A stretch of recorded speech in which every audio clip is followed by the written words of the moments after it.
Hi there. So I've just got done doing a video on um, congruent angles formed by a transversal intersecting two parallel lines, and now I'm going to do supplementary angles formed when a transversal intersects two parallel lines. So I have my two parallel lines A, B, and CD, and I have my transversal EF, which is just the line that cuts through it. And what I've done was I color coded. You can see all my pink angles are congruent to each other, and all of my orange angles are also congruent to each other. And maybe I'll just help if I do it this way. Now, you might be wondering, so if they're not congruent, what would be the next thing? Well, supplementary angles have a measure of 180, and they're formed, there's lots of them. A linear pair means two angles that form a straight line. So you can see that angle 1 and angle 2 form a straight line. But angle 1 also forms a straight line with angle 3. So these are all pairs of angles that have a sum measure of 180. Well, angle 2 would also form a linear pair with angle 4. And angle 3 would also form a linear pair with angle 4. So you can see this plus this would have to be 180. Now, that's not all. All the way down here, we have angle 5 and angle 6. We'd have angle 5 and angle 7. We'd have angle 6 and angle 8. And we'd have angle 7 and angle 8.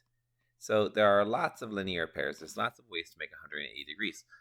By the way, I'm going to show you something that's kind of interesting in a minute as to why this is kind of useful and important.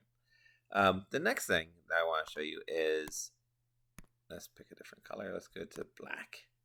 What if they're co-interior? So co means the same side, and interior means on the inside. So 4 and 6 are co-interior. So angle 4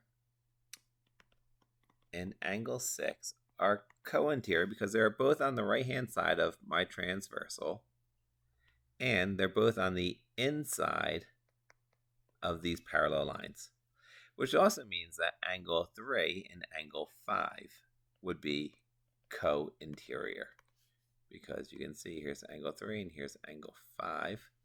Why does that do that? Oh, I know why that does that. There we go. That'll fix that problem. So those are the only two interior. And then finally, the last one, the last type that will generate some supplementary angles would be co-exterior.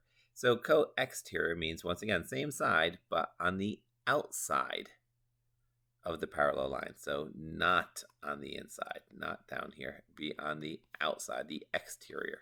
So you may have guessed angle 2 and angle 8 are co-exterior. And the other pair of co-exterior would be angle 1 and angle 7.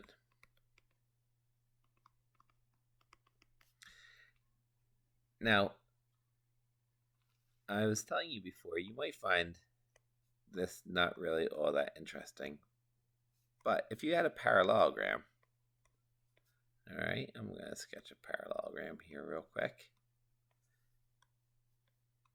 What you might realize is this. Let's say this is 100 degrees, and this would be 80. This would be 100. This would be 80. This would be 80. This would be 100. This would be 80. This would be 100. Now, this is a parallelogram. This would be 80. This would be 100. This would be 80, and this would be 100. And then finally, this would be 100. 80, 100, and 80. Now, if you were to erase some of these,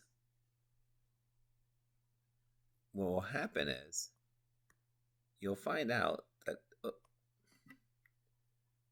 you'll ay. Well, let's see if I can just get rid of that.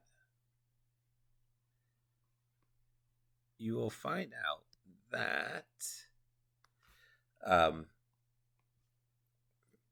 the inside of parallelogram, the opposite angles must be congruent, and the consecutive angles must be supplementary, and that's always true. Anyway, I hope this has helped, and that's it.